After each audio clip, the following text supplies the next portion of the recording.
Guys what's up, कैसे आप सब। माय नेम इज हिमांशु उपल और आप सब देख रहे हैं मुझे हिमांशु उपल बेस्ट केमिस्ट्री में।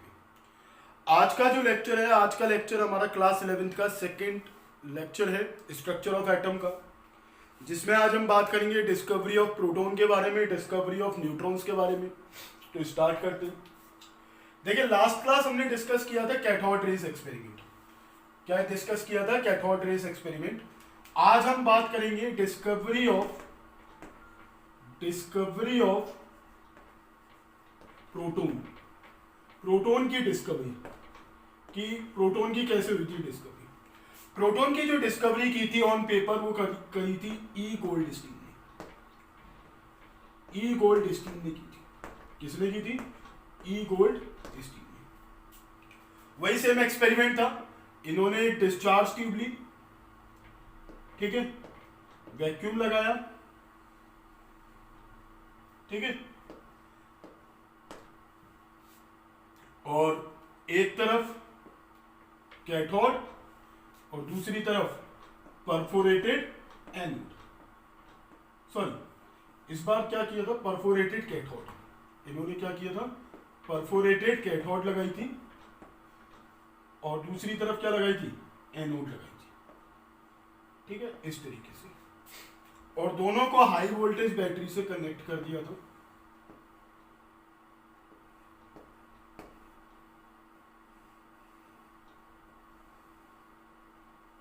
ठीक है, और यहां पर जो प्रेशर रखा था वो रखा था 10 की पावर -1 mm ऑफ Hg। और यहां पर जो गैस फिल की थी वो गैस फिल की थी हाइड्रोजन गैस। कौन सी गैस फिल की थी? Hydrogen gas. Hydrogen gas fill की, ठीक है। ये हमारा एनोड है और ये हमारा कैथोड है। और कौन सा कैथोड है? परफोरेटेड कैथोड है, ठीक है। पीछे वही जिंक सल्फाइड की स्क्रीन इस तरीके से, ठीक है। क्लियर है यहां तक डायग्राम? अब हुआ क्या था? हुआ क्या कि यहां पर जो गैसेस एटम्स थे, अब वो उनकी मात्रा बढ़ गई क्योंकि प्रेशर इन्होंने क्या कर दिया था? बढ़ा दिया था। प्रेशर बढ़ाने से क्या हुआ? गैसेस जो एटम्स थे वो बढ़ गए।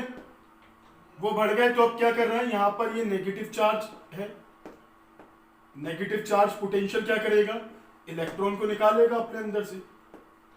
इलेक्ट्रॉन को निकालेगा तो ये जो एटम्स हैं न्यूट्रल एटम है, अगर इसमें से इलेक्ट्रॉन निकल जाएगा तो इस एटम पर कैसा चार्ज आ जाएगा?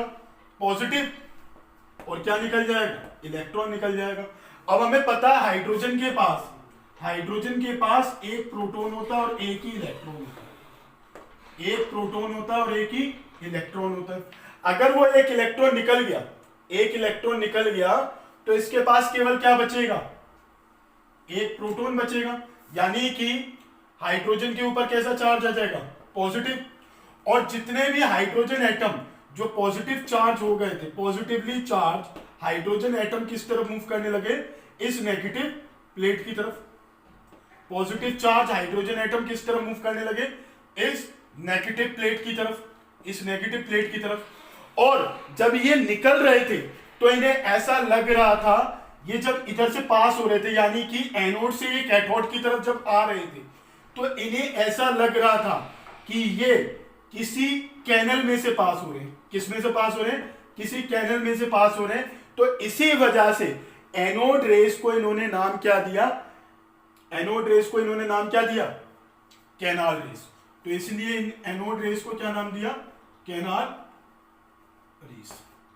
देखो सिंपल एक बात ध्यान रखना कि अगर यहां पर मैं गैसेस अलग अलग भरूंगा तो उनके ऊपर पॉजिटिव चार्ज अलग अलग मिलेगा, ठीक है, हर बार अलग मिलेगा, ठीक है।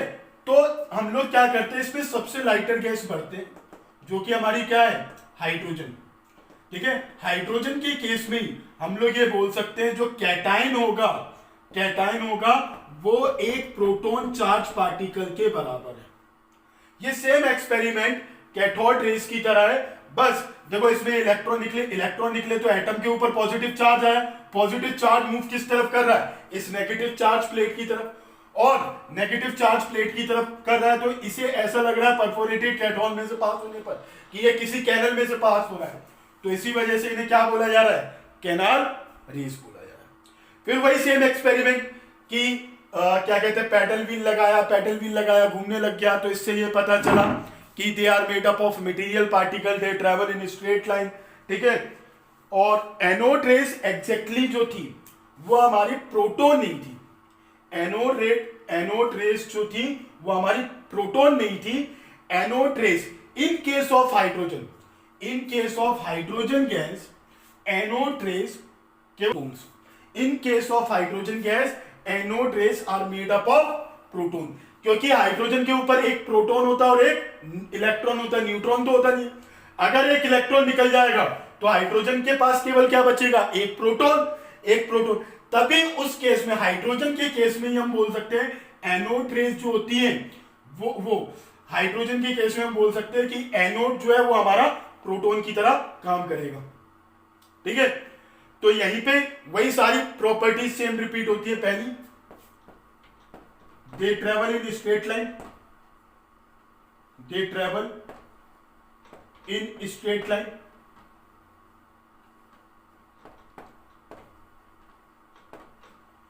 दूसरी, they are made up of material particles, they are made up of material particle। तीसरी, anode rays are also known as canal rays, anode rays are also known as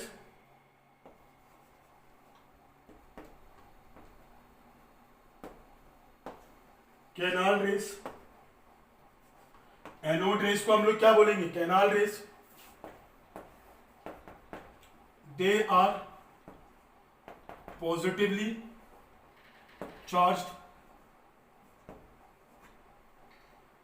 ठीक है। उसके अलावा बताओ, दे अफेक्ट द फोटोग्राफिक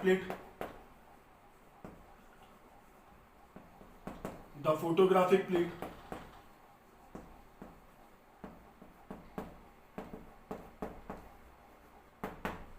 ठीक है। अब देखो, on changing the material of cathode, on changing the material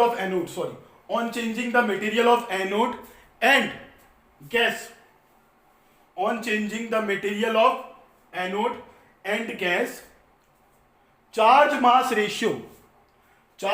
ratio will be change. या फिर मैं ये बोल सकता हूं कि जब हम लोग एनोड का मटेरियल चेंज कर रहे हैं और गैसियस पार्टिकल का, गैसियस को चेंज कर रहे हैं, तो क्या हो रहा है, चार्ज मास रेशियो भी बदल रहा था। तो क्या किया, ऐसी गैस ली गई, सबका चार्ज सेम होगा, ऐसी गैस ली गई जिनका मास सबसे कम होगा, मास कम होगा तो उसका चार्ज मास रेशियो सबसे ज्यादा आएगा। E/m रेशियो, जिसका मास कम है उसका E/m रेशियो क्या होगा, ज्यादा आएगा। तो हमने कौन सी गैस यूज की थी, हाइड्रोजन गैस यूज करने पर हमने क्या देखा कि उसमें उसके पास एक प्रोटॉन और एक इलेक्ट्रॉन होता है। इलेक्ट्रॉन निकल गया तो जितना भी हाइड्रोजन के ऊपर कैसा चार्ज आया, पॉजिटिव चार्ज आया, और हाइड्रोजन के पास क्या होता है, H पॉजिटिव को हम लोग 1 प्रोटॉन भी बोलते हैं।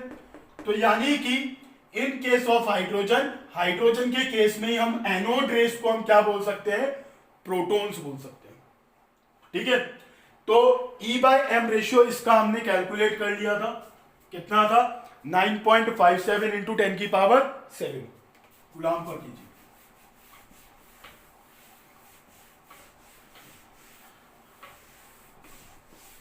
डिस्कवरी ऑफ इलेक्ट्रॉन समझने के बाद ये इजी पड़ जाता है, इसलिए थोड़ा जल्दी कंप्लीट कर रहा हूं इसे, ठीक है। E/m रेशियो इसका कितना था, 9.57 इंटू 10 की पावर 7 कूलाम पर केजी। और चार्ज ऑफ वन प्रोटॉन कितना होता है? चार्ज ऑफ वन प्रोटॉन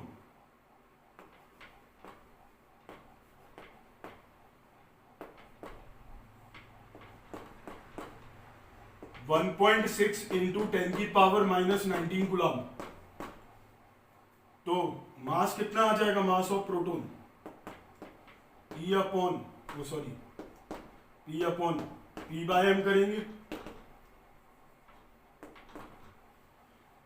तो P बाय M किया तो कितना आया? 1.6 इंटू 10 की पावर -19 अपॉन 9.57 इंटू 10 की पावर 7। जब आप इसे सॉल्व करेंगे तो 1.6 इंटू 10 की पावर -27 कीजिए। मास ऑफ वन प्रोटॉन कितना है? मास ऑफ वन प्रोटॉन कितना है बेटा? 1.6 इंटू 10 की पावर -27 कीजिए। इतना होता है मास ऑफ वन प्रोटॉन। ठीक है, अब ये कहानी खत्म होने के बाद जे थॉमसन का एक मॉडल आया, एटॉमिक मॉडल। जे थॉमसन ने क्या कहा? एटम जो होता है वो एक तरबूज की तरह है। एटम जो है एक तरबूज की तरह है, जिसमें जितना भी रेडिश पार्ट है वो सब हमारा पॉजिटिव पार्ट है।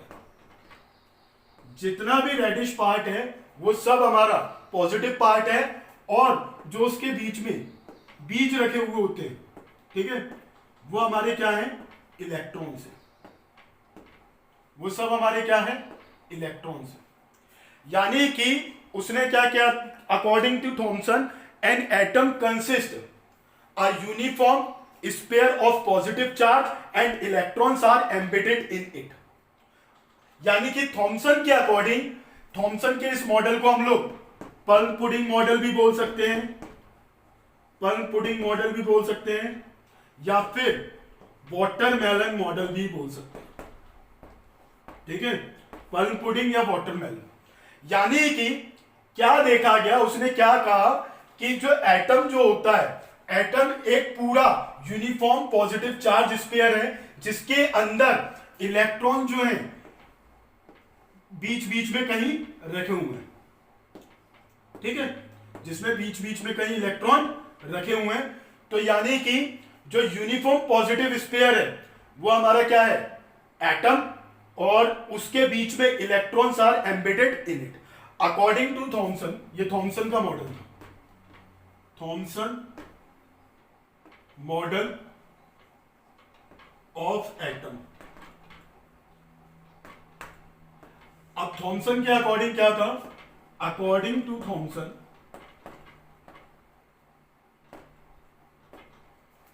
atom consist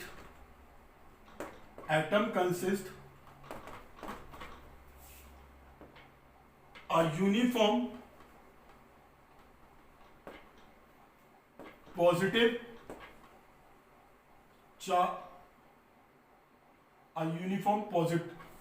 a uniform sphere of positive charge and electrons are embedded in it. According to Thomson, atom consists a uniform sphere of positive charge and electrons are embedded in it. यानी कि according to Thomson, जो ये reddish part होता है atom का, ये जो reddish part है एटम का, वो सारा क्या है? हमारा पॉजिटिव चार्ज स्फीयर है। ठीक है, और इलेक्ट्रॉन्स इसमें कहीं ना कहीं बीच में रखे हुए हैं। ठीक है, ये मॉडल क्यों फेल हुआ?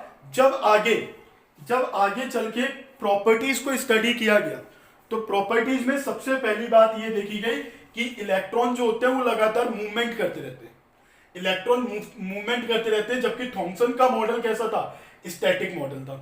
तो पहला जो ड्रॉबैक बना, it is a static model है। और दूसरी बात, it could not be explain the stability of an atom. जो मेन इसका ड्रॉबैक निकला वो क्या था? ड्रॉबैक ड्रॉबैक क्या क्या थे इसके? पहला, स्टैटिक मॉडल था, यानी कि इसमें चार्ज मूव ही नहीं कर रहा है, तो स्टैटिक मॉडल हो गया। दूसरा ड्रॉबैक क्या था इसका?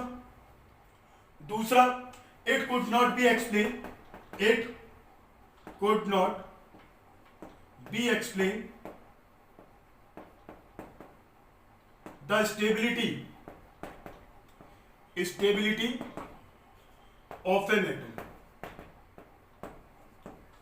इसने कहीं पर भी एटम की स्टेबिलिटी की बात नहीं की थी। थॉमसन के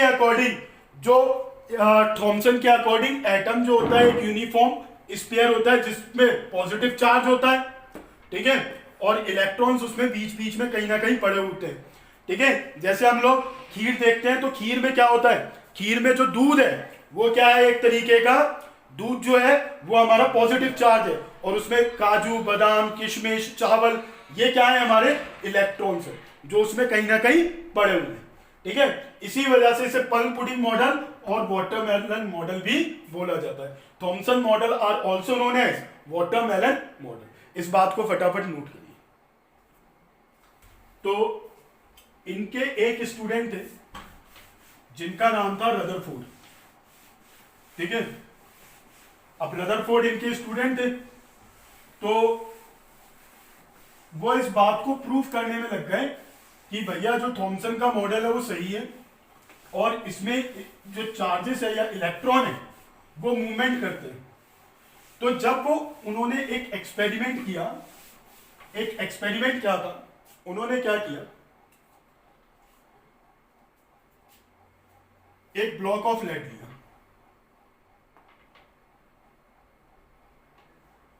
ठीक है, और एक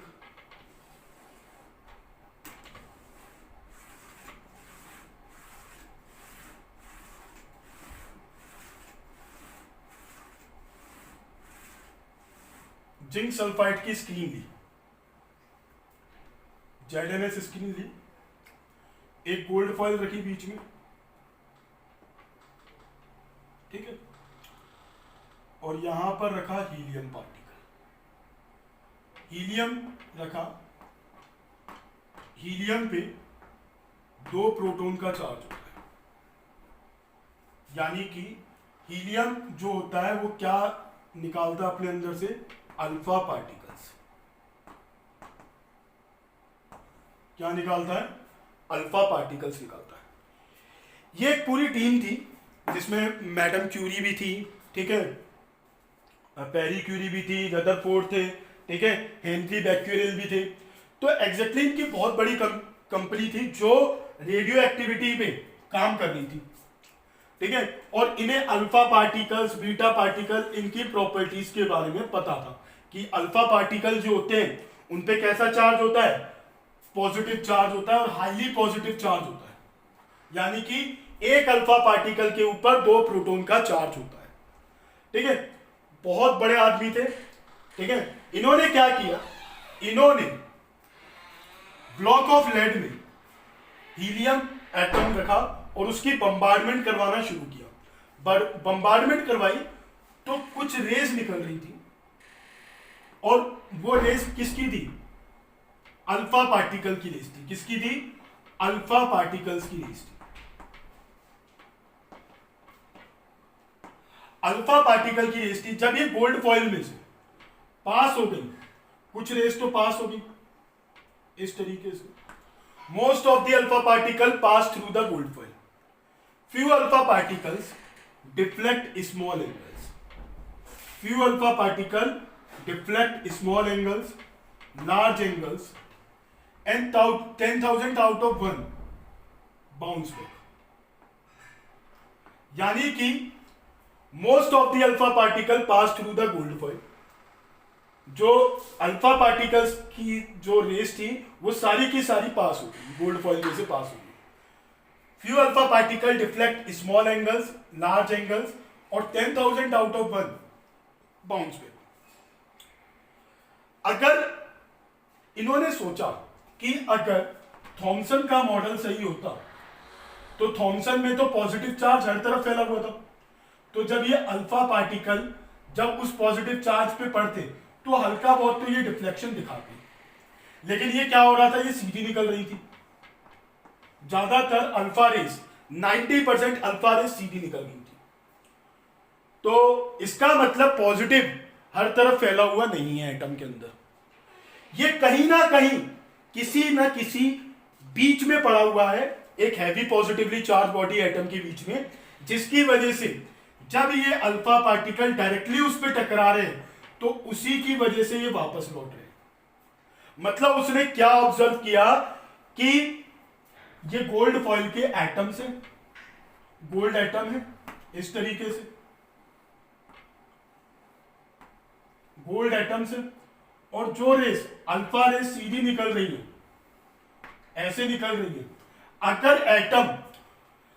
अगर एटम पॉजिटिव चार्ज स्पेयर होता, अगर एटम, बात को समझना, अगर एटम पॉजिटिव चार्ज स्पेयर होता, अगर एटम पॉजिटिव चार्ज स्पेयर होता तो ये अल्फा रेस हल्की बहुत डिफ्लेक्ट हो रही होती, लेकिन 90% अल्फा रेस सीधी निकल रही हैं, क्योंकि जब वो पॉजिटिव चार्ज पे टकराती तो अल्फा पार्टिकल और पॉजिटिव चार्ज पार्टिकल के बीच में रिपल्शन होता, तो हल्का बहुत तो डिफ्लेक्शन होता ना, और हल्का बहुत ही होता, ज्यादा नहीं होता, हल्का बहुत ही होता। फिर उसने क्या देखा कि 10,000 में से या 20,000 में से एक अल्फा रे ऐसी थी जो वापस ही लौट आई, या बहुत लार्ज एंगल में डिफ्लेक्ट हो रही थी, 180 डिग्री पर, 180 डिग्री पर वापस आ गई। 20,000 आउट ऑफ 1, 20,000 में से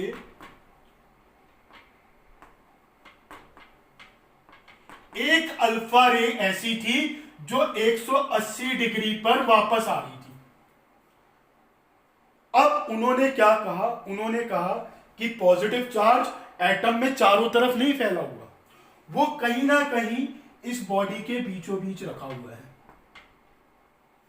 जिसपे जब अल्फा पार्टिकल डायरेक्टली पड़ रहा है और एक एटम के बीचों बीच एक हैवी पॉजिटिवली चार्ज बॉडी पड़ी हुई है, एटम के बीचों बीच एक हैवी पॉजिटिवली चार्ज बॉडी पड़ी हुई है, अगर अल्फा पार्टिकल उसके पास में से गुजर रहे हैं तो वो डिफ्लेक्ट कर रहे हैं स्मॉल एंगल्स में, इस तरीके से, लार्ज एंगल्स में इस तरीके से, और 10,000 आउट ऑफ 1 या 20,000 आउट ऑफ 1 180 डिग्री पर वापस भी लौट रहे, अगर वो डायरेक्टली पढ़ रहे हैं तो, ठीक है, अगर वो डायरेक्टली पढ़ रहे हैं तो 20,000 आउट ऑफ 1 एक रे थी जो वापस लौट गई थी, जिससे उन्होंने कंक्लूजन निकाला कि काफी सारा स्पेस एटम के अंदर खाली होता है। Lot of space in an atom is empty, काफी सारा स्पेस एटम के अंदर खाली होता है, और a heavy positively charge body at the centre of an atom, उसको इन्होंने नाम दिया न्यूक्लियस। क्या नाम दिया? न्यूक्लियस नाम दिया। एक हैवी पॉजिटिव चार्ज बॉडी पड़ी हुई है एटम के बीचों बीच, जिसको हम लोग क्या कहते हैं? न्यूक्लियस कहते हैं। जब इस न्यूक्लियस पर अल्फा पार्टिकल डायरेक्टली टकराएंगे तो दोनों के बीच में क्या होगा? रिपल्शन होगा, यानी कि ये हैवी पॉजिटिव चार्ज बॉडी बहुत ज्यादा हैवी है। अगर यहां पर कहीं होते, इसमें पूरे में डिस्ट्रीब्यूट है, तो ये पॉजिटिव चार्ज इतना रिपल्शन नहीं लगा पाता। सारा पॉजिटिव चार्ज कहां है? एटम के बीचों बीच, और उसका चार्ज इतना ज्यादा हो गया कि वो एक अल्फा पार्टिकल को ढकेल कर वापस भेज रहा है। सपोज करो कि कोई मेरी फेवरेट हीरोइन आई है, मैं उसे देखने जा रहा हूं और उसके चारों तरफ बॉडीगार्ड खड़े हुए, 6.5 से 7 फुट के, और खूब अच्छी बॉडी है। मैं देखने जा रहा हूं बड़े टशन में है कि मैं अंदर घुस जाऊंगा, वो क्या करेंगे? धक्का देंगे मुझे, चल मैं निकल यहां से, क्योंकि हमारी दोनों की बॉडी कैसी है? सेम है। वो भी मैन, मैं भी man, man versus man, fighting, repulsion. ऐसा ही हुआ कि वो जो था वो हैवी पॉजिटिव चार्ज बॉडी है, मैं कम पॉजिटिव चार्ज बॉडी हूं। तो heavy positive charge body atom के सेंटर में पड़ी रहती है, बीचों बीच पड़ी रहती है। जब अल्फा पार्टिकल उससे टकराते हैं तो वो वापस लौट जाते हैं, ठीक है। अगर वो चारों तरफ फैली हुई होती, चारों तरफ फैली हुई होती, यानी कि पॉजिटिव, अगर पॉजिटिव चार्ज चारों तरफ फैला हुआ है तो कब पॉजिटिव चार्ज है, कम पॉजिटिव चार्ज है तो हल्का बहुत डिफ्लेक्शन दिखाएगा, इतना थोड़ी ना दिखा देगा कि वो वापस ही भेज दे। तो इसका मतलब क्या था कि रदरफोर्ड ने एक कंक्लूजन दे दिया। क्या कंक्लूजन दे दिया? रदरफोर्ड ने क्या कहा कि most of the alpha particle pass through the gold foil, जो अल्फा पार्टिकल गोल्ड फॉइल में से पास हो रहे हैं, इसका मतलब क्या है? Lot of space in an atom is empty. फिर जो डिफ्लेक्ट हो रहे हैं स्मॉल एंगल, लार्ज एंगल्स और 20,000 आउट ऑफ 1 180 डिग्री पर वापस आ रही है, तो इसका मतलब क्या है? Due to repulsion between a heavy positively charged body at the center of an atom known as nucleus and alpha particle, यानी कि रिपल्शन हो रहा है अल्फा पार्टिकल्स और हैवी पॉजिटिवली चार्ज बॉडी, जिसको हम लोग क्या कहते हैं? न्यूक्लियस कहते हैं। ठीक है, तो इनके बीच में रिपल्शन हो रहा है, जिसकी वजह से ये क्या हो रही है? वापस लौट रही है। अब यहां पर इसने ब्लॉक ऑफ लाइट लिया था, ये ब्लॉक ऑफ लाइट,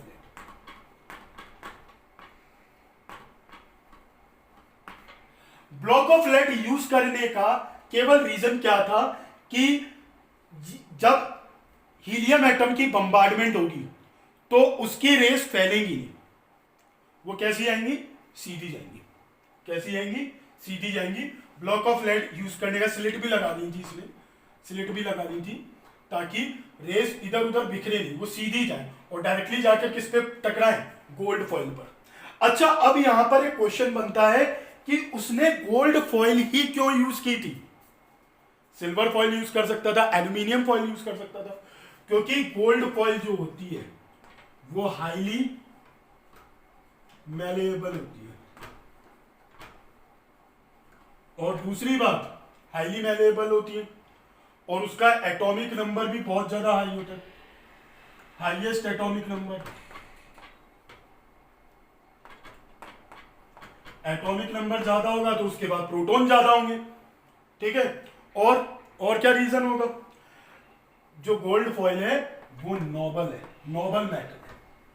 तो ये 3 रीजन होते हैं उसके यूज करने के। Noble metal, highest atomic number और highly malleable. Highest atomic number से नंबर ऑफ प्रोटॉन की संख्या बहुत ज्यादा है। हाईली मैलेबल वो बहुत थिन हो गई थी, बहुत पतली शीट में हम उसे कन्वर्ट कर सकते हैं। नोबल मेटल का मतलब क्या है? नोबल मेटल का मतलब यह है कि अगर उस पे अल्फा पार्टिकल पड़ रहे हैं, बम्बार्डमेंट हो रही है, तो वो उसके साथ रिएक्ट नहीं करेगी। तो इसी वजह से गोल्ड फॉइल को यूज किया गया था। अब कंक्लूजन, और हमने वो तो समझ लिया। अब इसी बात पर रदरफोर्ड ने अपना एक मॉडल दे दिया था, उस मॉडल को इसने नाम दिया रदरफोर्ड मॉडल ऑफ एटम। अब वो मॉडल क्या था उस बात को समझो। पहला इसका ऑब्जर्वेशन क्या था? Rutherford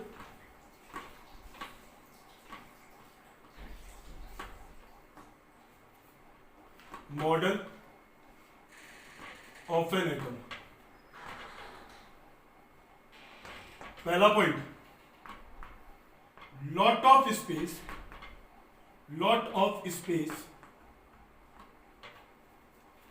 in an atom is empty. काफी सारा स्पेस एटम के अंदर खाली होता है। दूसरी बात इसने क्या कही? Atom contain equal number of atom contain equal number of proton and electron, therefore atom is electrically neutral। और क्या कही इसने बात? ठीक है, atom contain equal number of proton and electron, therefore atom is electrically neutral। a heavy positive charge body charge body at the center of an atom known as nucleus.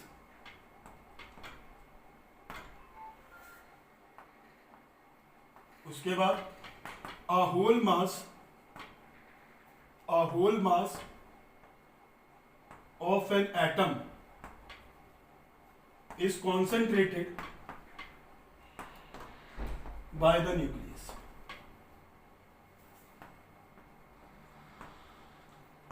ठीक है, यानी कि एक हैवी पॉजिटिव चार्ज बॉडी पड़ी हुई है centre, atom के centre में, जिसे हम लोग न्यूक्लियस कहते हैं, और पूरा जो मास होता है एटम का वो कौन कंटेन करके रखता है, कौन कंसंट्रेट करके रखता है, न्यूक्लियस कंसंट्रेट करके रखता है। कौन कंसंट्रेट करके रखता है, न्यूक्लियस कंसंट्रेट करता है।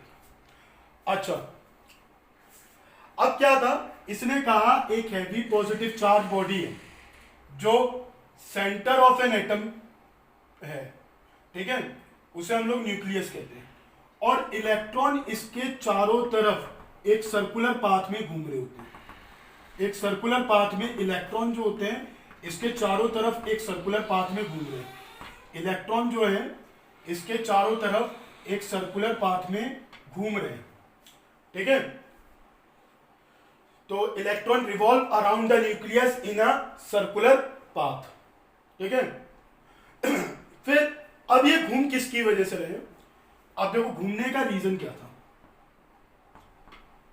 अगर मैं बोलूं तो न्यूक्लियस और इलेक्ट्रॉन के बीच में, न्यूक्लियस और इलेक्ट्रॉन के बीच में एक फोर्स ऑफ अट्रैक्शन होगा जिसको हम लोग क्या कहते हैं, इलेक्ट्रोस्टैटिक फोर्स ऑफ अट्रैक्शन।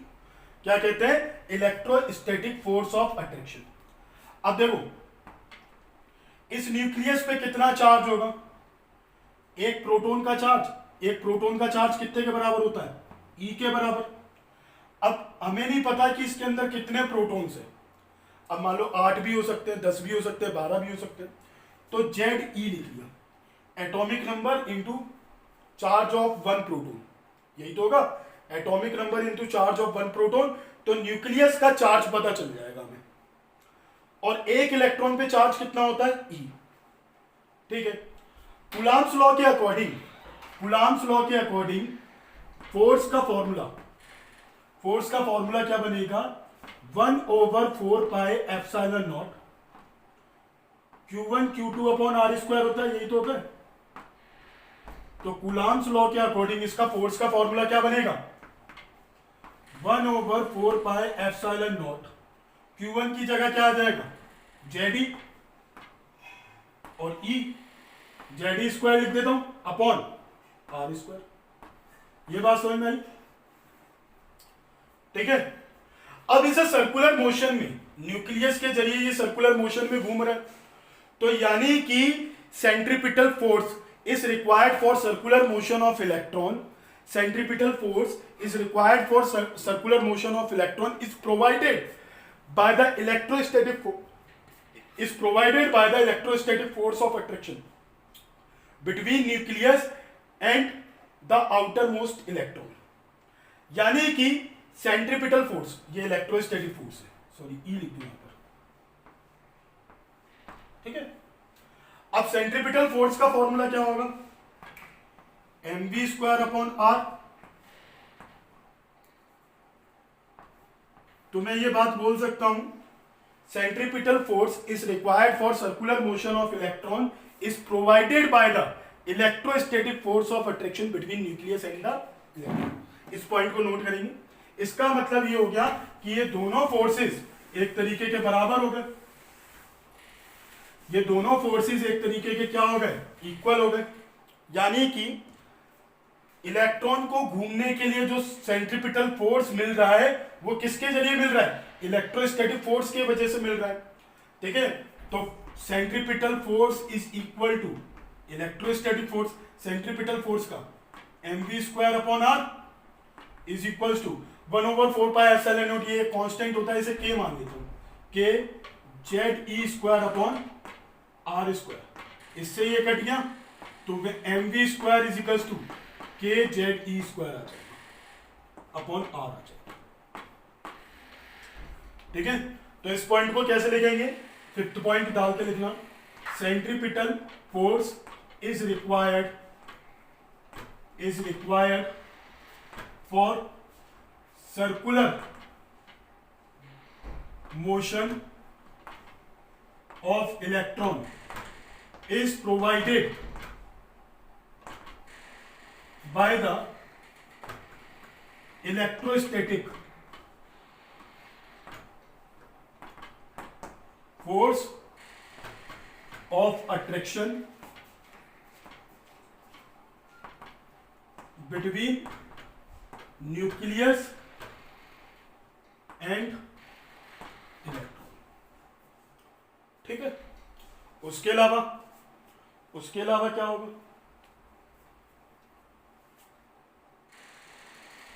अब देखो ये बातें तो इसने बता दी कि इसी वजह से हम बोल सकते हैं electron revolve around the nucleus in a circular path. Electron revolve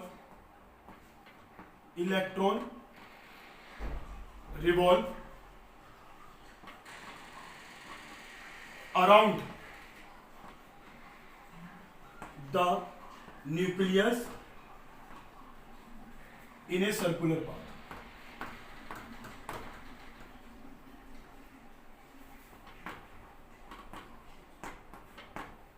ठीक है, ये बातें इसने कुछ बोल दी थी। फिर इसने एक बहुत अच्छी चीज पता कर दी थी, वो क्या था कि किसी भी एटम का रेडियस इसने बता दिया था।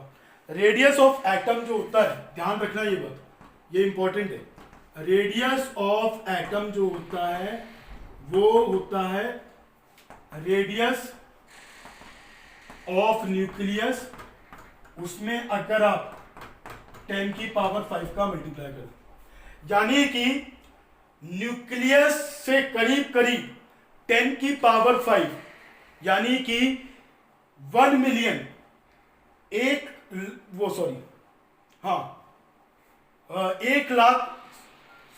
लाख मीटर कम से कम न्यूक्लियस, क्या बोल रहा हूं, रेडियस ऑफ न्यूक्लियस जो होता है, अगर रेडियस ऑफ एटम निकालना है तो रेडियस ऑफ न्यूक्लियस इंटू 10 की पावर 5, यानी कि कहने का मतलब ये है कि जो एटम का जो रेडियस होता है वो रेडियस ऑफ न्यूक्लियस में जब 10 की पावर 5 का मल्टीप्लाई कराओगे तो हमें क्या पता चल जाएगा, रेडियस ऑफ एटम पता चल जाएगा। और रेडियस ऑफ न्यूक्लियस कैसे निकालते हैं,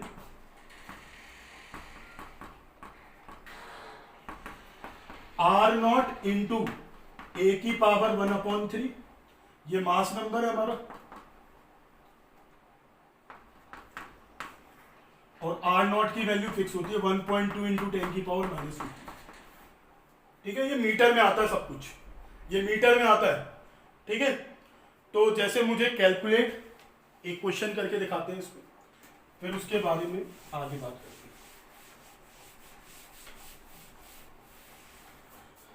देखिए, calculate radius of aluminium atom निकालनी है, तो कैसे निकालूंगा, रेडियस ऑफ न्यूक्लियस निकाल लो।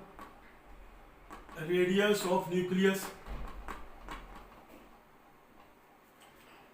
R0 की वैल्यू 1.2 इंटू 10 की पावर -15, मास नंबर इसका कितना होता है 27 की पावर 1/3, ये 3 का क्यूब हो जाएगा, तो यहां से निकल के आता है 1.2 इंटू 10 की पावर -15 इंटू 3 की पावर 1/3, 3 की पावर 3 इंटू 1 इंटू 1/3, 3 से 3 कटा तो ये आ जाएगा 3.6 इंटू 10 की पावर -15।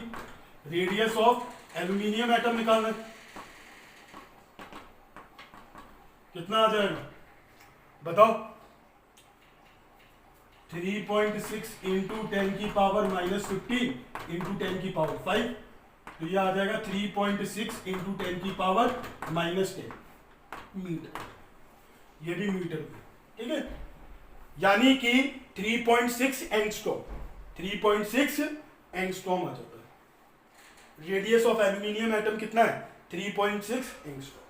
तो इस तरीके से हम लोग रेडियस निकाल सकते हैं किसी भी एटम की, ठीक है। अब इसके यहां तक बातें समझ में आ गई।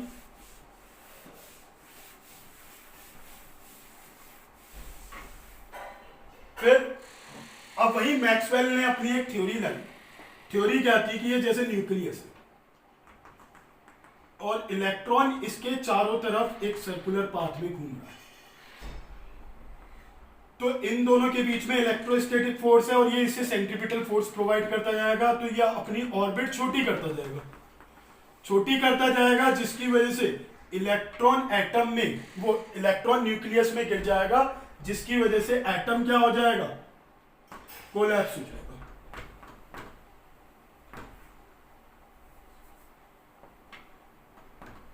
क्या हो जाएगा, एटम कोलैप्स हो जाएगा।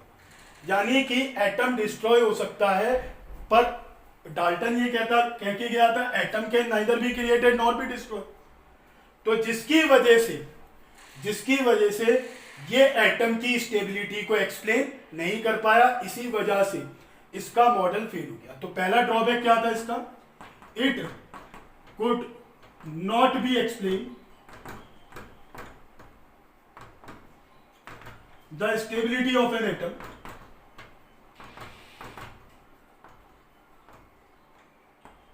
और दूसरी बात, सेकंड बात क्या कही थी इसमें, अब जब ये इसके अंदर गिर जाएगा एटम कोलैप्स हो जाएगा। दूसरी बात, उस समय एक चीज आ गई थी हाइड्रोजन स्पेक्ट्रम, यानी कि जो हाइड्रोजन का स्पेक्ट्रम था उसमें कई जगह ब्लैक लाइंस आ रही थी, कई जगह कलर लाइंस आ रही थी। जिस जगह कलर लाइंस आ रही थी उस जगह पर ब्लैक लाइंस थी, और जिस एमिशन स्पेक्ट्रम, एटॉमिक स्पेक्ट्रम, तो इलेक्ट्रॉन जब जंप करेगा हायर एनर्जी टू लोअर, वो एनर्जी गेन करेगा, लूज करेगा, इसके बारे में इसने कुछ नहीं बताया। तो इसी वजह से it could not be explain hydrogen spectrum, और इसी वजह से ये मॉडल क्या हो गया, ठीक है। लेकिन इसने क्या कर दिया था, discovery of nucleus, discovery of nucleus, nucleus की डिस्कवरी कर, ठीक है। तो आज हमने कुछ नई नई बातें सीखी, कुछ फॉर्मूले सीखे, ठीक है। अगला जो लेक्चर होगा उसमें हम लोग जेम्स चैडविक की ने न्यूट्रॉन पार्टिकल डिस्कवर किया था उसके बारे में चर्चा करेंगे, और नील बोहर मॉडल को पढ़ेंगे, Niels Bohr model of atom. Okay, bye bye, see you.